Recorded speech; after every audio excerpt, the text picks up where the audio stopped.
మోగదా ఏం చేస్తున్న పని నీకు పిచ్చి పెట్టినా బాబు నోరు విప్పితే ప్రాణానికి ప్రమాదం అని తెలిసి ఈ ఇంట్లో మూగదానిగా నటిస్తున్నాను. వాణి బొమ్మను ఊగేస్తే ఎక్కడో హాయిగా బ్రతుకుతున్న వాణి ఒక్క రోజులో శవంగా మారిపోతుంది బాబు. వద్దు బాబు, వాణి బొమ్మ వేయొద్దు. చిన్నవాడివైనా నీ కాళ్ళకి దండం పెడతాను. వద్దు బాబు.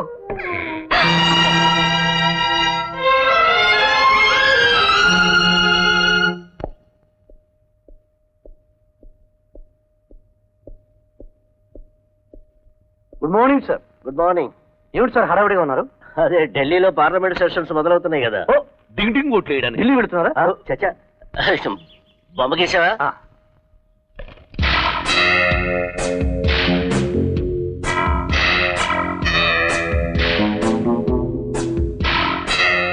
అచ్చో నా చెల్లెలి పోలికే. ఇంకా బాగా వెతికితే ముక్కు కళ్ళు పళ్ళు అన్ని పోలికలు దొరుకుతాయి సార్. నా చెల్లెలి కూతురు దొరకగానే ఇంతకంటే ఎక్కువ డబ్బిస్తానయ్యా.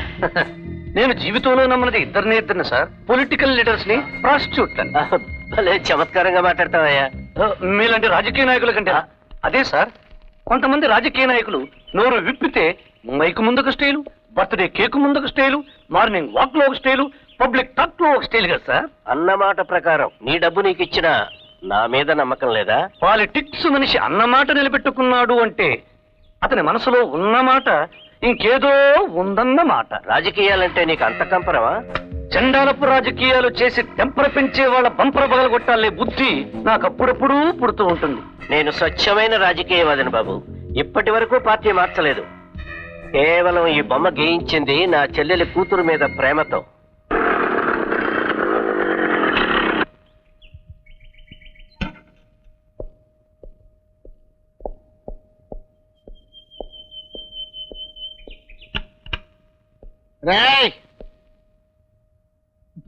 ఏంట్రా వంకాయ్, ఫుల్ బాటిల్ దింపకుండా కొడుతున్నావు?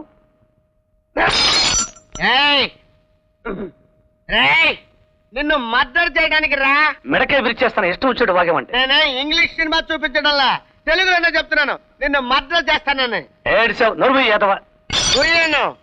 మెక్డౌన్ నుంచి స్కాచ్ తాగాలని డబ్బు సంపాదించడం కోసం నువ్వు ఇంత దారుణాన్ని గుడిగడతా అనుకోలేదు. ఇన్నాళ్ళు నువ్వు తాగబోతావు అనుకున్నాను. ఇప్పుడు తెలిసింది నువ్వు డబ్బు కోసం మర్డర్లు కూడా చేస్తావని. అన్యాయంగా అమ్మాయి బొమ్మ గీసింది, ఆ అమ్మాయిని చంపించాలనేగా. మందు కొట్టడం మొదలుపెట్టిన తర్వాత నాతో కలిసిన వాడివిరా నువ్వు. అంతకు ముందు నేనెవరో తెలిస్తే నువ్వు ఇలా మాట్లాడేవాడివి కాదు. నేను వేసిచ్చిన ఆ బొమ్మ ఎవరితో తెలుసా? నా భార్యదే.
ఇప్పుడు సిగ్గొచ్చిందా?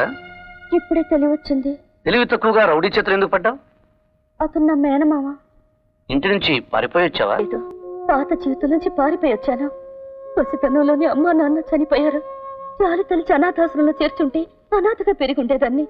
రోడ్డు మీద వదిలేస్తుంటే అడుక్కు తినేవాళ్ళలో కలిసిపోయి ఉండేదాన్ని. మనసున్న మనిషిలా పెంచి పెద్ద చేశాడు. వాడు నాకు డాన్స్ నేర్పిస్తుంటే భవిష్యత్తులో బ్రతకడానికి మార్గం చూపిస్తున్నాడని ఆశపడ్డాను. కానీ వాడు నా కాలికి గజ్జ కట్టించింది కళ కోసం కాదని 5 నక్షత్రాల హోటల్లో నా చేత అర్ధనగ్నంగా ఆట ఆడించడానికని అర్థమైంది. ఎదురు తిరిగాను. ఎన్నో చిత్రహింసలు పెట్టాడు. వేసి కొంపలో అమ్మేస్తానన్నాడు.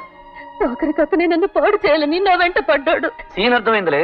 ఇప్పుడు ఏం చేద్దామని? రోజుకింత ముద్ద పెట్టి తల దాచుకోవడానికి కొంచెం చోటిచ్చే మహానుభావుడి కోసం వెతుకుతున్నాను. దొరక్కపోతే రైలు పట్టాల మీద పడి చచ్చిపోతాను. అయితే మా ఇంటి పక్కన రైలు పట్టాలు ఉన్నాయి. అంటే నేను చచ్చిపోమంటారా? అని నేను అనలేదే. మా ఇంటికి తీసుకెళ్తాను. నన్ను నమ్మితే నువ్వు అక్కడ ఉండొచ్చు. నేను దేవుణ్ణి నమ్ముతాను. ఆహా, నిన్ను వాడు రేపు చేయడానికి వెంటపడినప్పుడు నీ దేవుడు లీవులో ఉన్నాడా? కాపాడతారని మీ దగ్గరికి పంపాడా? నువ్వు మా ఇంట్లో ఉండాలంటే చిన్న కండిషన్. ఏమిటది? ముందు బట్టలు విప్పు. అదిగో అప్పుడే అనుమానం మొదలైంది. నేను బ్రహ్మచారిని. పెళ్లి కాని ఆడపిల్ల నా గదిలో ఉంటే ఓనర్ ఏమనుకుంటుంది? అందుకని ముందు బట్టలు విప్పి నా బట్టలు విప్పి. సీన్ అర్థమైందా? నీ చేత ప్యాంటు షర్ట్ ఎందుకు వేయించాను? రాజోలు వంకాయలకు ప్రసిద్ధి, గుంటూరు మిరపకాయలకు ప్రసిద్ధి, ఈ ఏరియా వీసెలకు ప్రసిద్ధి.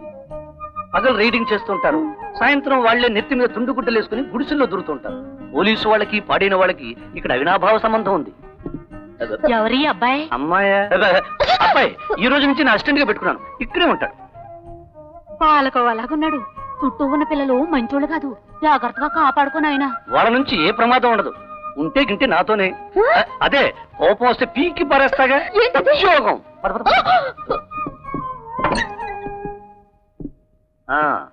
ఎలా ఉంది మన ఇల్లు? బ్రహ్మాండంగా.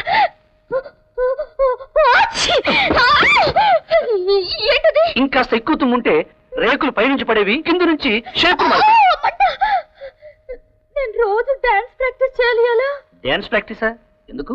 వచ్చే నెలలో ఢిల్లీలో జరగబోయే భరతనాట్యం పోటీలో పాల్గొనాలి. పాల్గొంటే నేను జీవితంలో కోరుకుంది జరుగుతుంది. మ్మ్. అదేంటి తాడు తీసుకొచ్చారు? మనిద్దరికి పోర్షన్ డివైడ్ చేస్తున్నాను. పట్టుకో. తాడుకి ఇటు పక్కన నువ్వు, అటు పక్కన నేను. వెళ్ళు.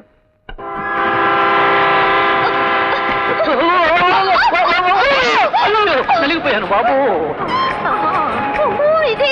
భూకంపం మాత్రం కాదు, రైలు కనిపెట్టక ముందు ఇల్లు కట్టి పెట్టారు. రైలు వెళ్ళినప్పుడల్లా ఆ అదురుడికి ఇలా ఊగుతూనే ఉంటుంది. అది వెళ్ళిపోయేదాకా కాసేపు టైం అవుతుంది. అబ్బా, ఇల్లు మాత్రం పడదు. మనమే అప్పుడప్పుడు ఇలా పడుతూ ఉంటాం. ఓ, రైలు వెళ్ళిపోయింది. ఇక లే. పాపం భీమన్ మీ మీద పడ్డాను. దెబ్బేమైనా తగిలిందా? ఎక్కడో తగిలింది, కానీ నొప్పి కాలేదు. తీయగా ఉంది. నేను నా పోర్షన్కి వెళ్ళిపోతాను. ఇద్దరికీ అదే మంచిది. ఇంకో ట్రైన్ వచ్చే టైం అయింది. సీన్ అర్థమైనట్టుంది.